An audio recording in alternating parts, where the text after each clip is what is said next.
தமிழ் உள்ளங்கள் அனைவருக்கும் இன்றைய வணக்கம். இது உங்கள் தமிழ் ஸ்டோர் சேனல். ஸோ இன்னைக்கு இருக்கிற காலகட்டத்தில் இன்னைக்கு நிறைய மாணவர்கள் வந்து பார்த்தீங்கன்னா நீட் எக்ஸாம் எழுதுறீங்க. ஸோ நீட் எக்ஸாம் எழுதி முடிச்சா நமக்கு கிடைக்கிறது எம்பிபிஎஸ், பிடிஎஸ், இது ஆயுஷ் கோர்சஸில் இருக்கிற படிப்புகளை நம்மளால் படிக்க முடியும். ஸோ இதை படித்து டாக்டர் அப்படின்னு சொல்லி ஆகிறோம். சரி, எல்லாருமே அப்ளை பண்ணுற எல்லாருமே டாக்டர் ஆயிடுறாங்களா அப்படின்னா நிச்சயமாக கிடையாது. ஸோ ஆகவும் முடியாது. ஏன்னா அந்த கட் ஆஃப்ன்றது ரொம்ப வந்து அதிகமாக தான் இருக்குது இன்னைக்கு வந்து நாளுக்கு நாள். எம்பிபிஎஸ் படிக்கணும் அப்படின்னு சொல்லும்பொழுது நீங்கள் கவர்மெண்ட் காலேஜ் அப்படின்னு எடுத்தீங்கன்னா கவர்மெண்ட் காலேஜுக்கு மதிப்பெண் அதிகமாக எடுக்கணும். ப்ரைவேட் காலேஜ் கொஞ்சம் குறையலாம். ஆனால் ப்ரைவேட் காலேஜ் இன்னைக்கு கவர்மெண்ட்டுக்கு நிகரான மதிப்பெண் எடுத்தால் மட்டும்தான் நமக்கு கிடைக்குது. ஸோ இந்த மாதிரி சூழ்நிலைகள் இருக்கிறதுனால அடுத்த லெவல் படிப்பு அப்படின்னு சொல்றது துணை மருத்துவ படிப்புகள் அப்படின்னு சொல்றது, அல்லது இணை மருத்துவ படிப்புகள் அப்படின்னு சொல்றது. ஸோ அதுதான் வந்து பேராமெடிக்கல் டிகிரி கோர்சஸ் அப்படின்னு சொல்றது. பேராமெடிக்கலில் டிகிரி இருக்குது, டிப்ளமோ இருக்குது. ஸோ உங்களுக்கு தெரியும். இப்போ டீட்டெயிலாக எல்லாத்தையுமே நான் வந்து எக்ஸ்பிளைன் பண்ணலை. ஆனால் இந்த பேராமெடிக்கல் நம்ம எடுத்து வச்சு படிக்கிறதுனால இதில் நான் ஊதியம், அதாவது சேலரி அப்படின்றது நம்மளால் அதிகமாக எடுக்க முடியுமா அப்படின்னா நிச்சயமாக முடியும். அடுத்த கேள்வி தான் வரும் நமக்கு. சரி, அடுத்து வந்து அப்படின்னா நான் எதை எடுத்து வச்சு படிக்கலாம்? ஏன்னா பேராமெடிக்கலில் இங்கே வந்து பார்த்தீங்கன்னா 20க்கும் மேற்பட்ட கோர்சஸ் இருக்குது. நான் எதை வச்சு எடுத்து படிக்கிறது அப்படின்றது. ஸோ எதை படிக்கிறதுன்றது செகண்டரி. ஆனால் எதை நீங்கள் எடுத்து வச்சு படித்தாலுமே அதில் உங்களுடைய முழு ஈடுபாட்டோடு நீங்கள் படித்து அதில் உங்களுடைய திறமைகளை காட்சி வெளியே வந்தீங்கன்னா மட்டும்தான் அடுத்த லெவலில் உங்களால் போக முடியும். இதில் வந்து என்னை பொறுத்த வரைக்கும் டிப்ளமா படிப்புகளை தவிர்த்து, ஏன்னா அந்த பட்டய படிப்புன்னு சொல்கிற அந்த டிப்ளமா படிப்பு வந்து பார்த்தீங்கன்னா 1 இயர் 2 இயர் படிப்பு இருக்குது. பட் அதில் நீங்கள் படிச்சுட்டு அது வழியாக நீங்கள் பெருசாக நான் சாதிக்கணும் அப்படின்னா பெருசாக பண்ண முடியாது. ஆனால் டிகிரி கோர்சஸ் எடுத்து வச்சு படிக்கும்போது அதில் வந்து பாராமெடிக்கலில் பொறுத்த வரைக்கும் 4 வருட கோர்ஸ் இருக்குது, 3 இயர்ஸ் கோர்சஸ் இருக்குது. இதில் நீங்கள் எதை எடுத்து எடுத்து வச்சு படித்தாலும் பரவாயில்ல. எல்லாமே பிஎஸ்சி கோர்சஸ் நிறையாவே இருக்குது. ஸோ இப்போ வந்து இதில் நீங்கள் எடுத்து வச்சு படிக்கும்பொழுது, அந்த பிஎஸ்சி கோர்சஸில் எடுத்து வச்சு படிக்கும்பொழுது அதில் நல்ல ஒரு திறமையை வளர்த்துக்கிட்டு அதில் அந்த படிப்பை பற்றிய முழு நாலேஜ் வந்து உங்களுக்கு இருக்கணும். இருந்ததுன்னு சொன்னால் கிடைக்கிற வேலைகளும் நீங்கள் எதிர்பார்க்குற மாதிரியான வேலைகள் நிச்சயமாக கிடைக்கும். சரிங்களா? காரணம் என்னன்னா இன்னைக்கு வந்து என் ஃப்ரண்ட், அதாவது ஒரு மருத்துவர் இருக்காரு, டாக்டர் இருக்காருன்னா டாக்டருக்கு நிகராக அவருக்கு இணையாக இருந்துக்கிட்டு அவருக்கு தேவையான உதவிகளை செஞ்சுட்டு பேஷண்ட்டுக்கு தேவையான உதவிகளும் செஞ்சுட்டு எப்படி ஒரு நர்சிங் வந்து பண்ணுறாங்களோ கிட்டத்தட்ட அதே மாதிரியான வேலைகளை வந்து இருந்து பண்ணுறது தான் இந்த படிப்புகள் வந்து நமக்கு ஹெல்ப் பண்ணும். ஆனால் இந்த படிப்புகள் எல்லாமே வந்து ரொம்ப நல்ல படிப்புகள் நிறையாவே இருக்குது. பட் இதில் நீங்கள் படிக்கணும்னா நிச்சயமாக பிஎஸ்சி கோர்சஸாக எடுத்து வச்சு படிங்க. ஒன்று 4 வருஷ கோர்ஸோ அல்லது 3 வருட கோர்ஸோ எடுத்து வச்சு படிக்கிறது ரொம்பவே நல்லது. சரிங்களா? இதை நம்ம எப்படி செலக்ட் பண்ணலாம்?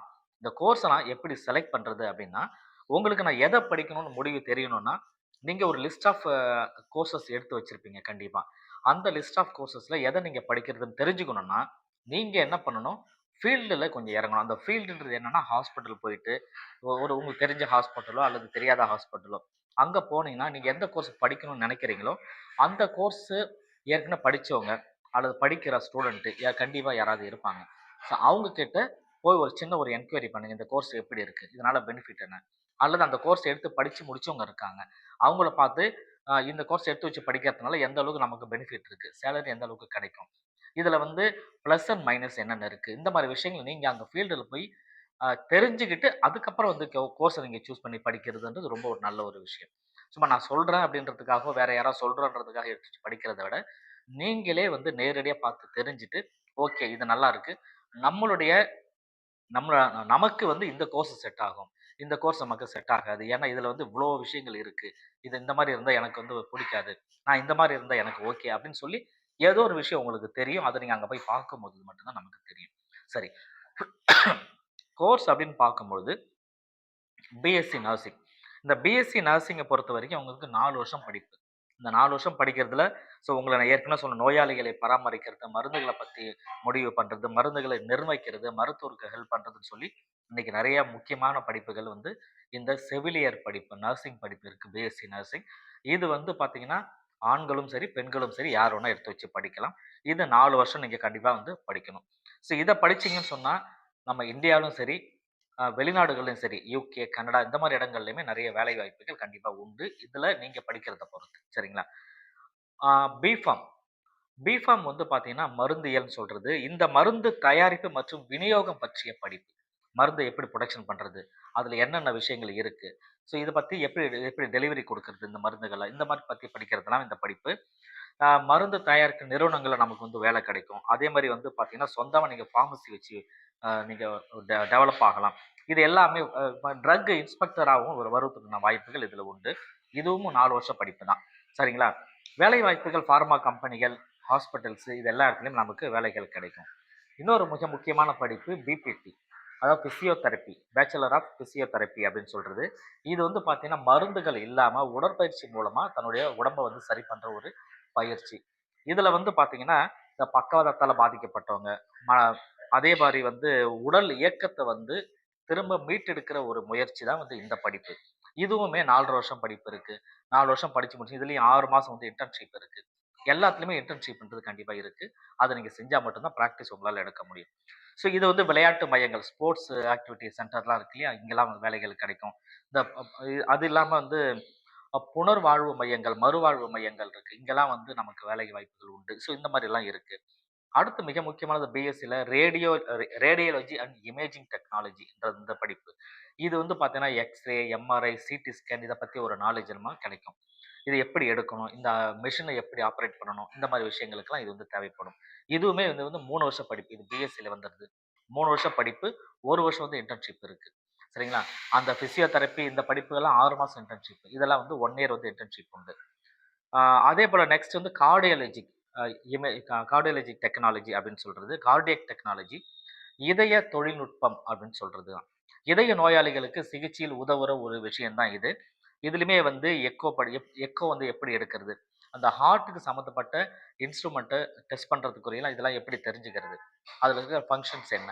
இத பத்திலாம் நம்ம படிப்புகள். இதுவே 3 வருஷம், 1 வருஷம் இன்டர்ன்ஷிப் உண்டு. ஸோ இந்த மாரி படிப்புகள் ரொம்ப முக்கியமான படிப்புகள். இதுல சரிங்களா? இப்ப நான் வந்து இந்த மாரி நெறைய படிப்புகள் உண்டு. இந்த கட் ஆஃப் எப்படி கால்குலேட் பண்றது? ஏன்னா, இந்த +2 வச்சு தான் நமக்கு வந்து குடுக்குறாங்க. இது வந்து நீட் எக்ஸாம் தேவையில்ல.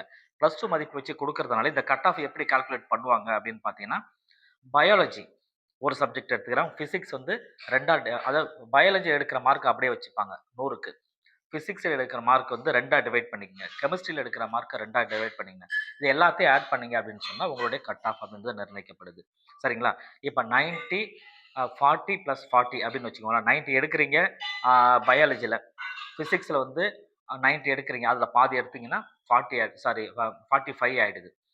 அதே போல இதுலயும் 90 எடுக்கிறீங்கன்னா 45. இந்த எல்லாத்தையும் ஆட் பண்ணீங்கன்னா என்ன வருதோ அதுதான் உங்களுடைய கட் ஆஃப் அப்படின்னு சொல்றது. சரிங்களா? ரைட். இப்போ கவர்ன்மென்ட் காலேஜ்ல உங்களுக்கு சீட்டு கிடைச்சதுன்னா, அதிகபட்சம் 3000, 4000 தான் ஃபீஸ் வரும். பெருசா இருக்காது. ஆனா பிரைவேட் மெடிக்கல் காலேஜ்னா 30,000, 40,000 வரும். ஸோ இவ்வளவுதான். பெரிய விஷயம், பெரிய செலவுகளும் இருக்காது. ரைட்டுங்களா? இது இல்லாத சில ஹாஸ்பிட்டல்ல தனியாவே அவங்க சொல்லிக் குடுக்குறாங்க. அதுல பிரைஸ் வந்து கொஞ்சம் மாறுபடும். அதனால கவர்ன்மென்ட் காலேஜஸ் இருக்கு. தனியார் கல்லூரிகள் இருக்கு. எந்த கல்லூரியில வேணா படிக்கலாம். இதற்கு நீங்க tnmedicalselection.netல தான் போய் அப்ளை பண்ணணும். கவுன்சிலிங், ரேங்க் லிஸ்ட்லாம் ரிலீஸ் பண்ணி கவுன்சிலிங் ஆனது நடக்கும். எல்லாமே ஆன்லைன்ல தான் நடக்கும். சரிங்களா? இத பத்திய அப்டேட் உங்களுக்கு டீட்டெயிலா உங்களுக்கு சொல்றதுக்கு நம்ம சேனல்ல நீங்க தொடர்ச்சியா பாருங்க. நெறைய விஷயங்கள் உங்களுக்கு நான் வந்து சொல்றேன். Thank you.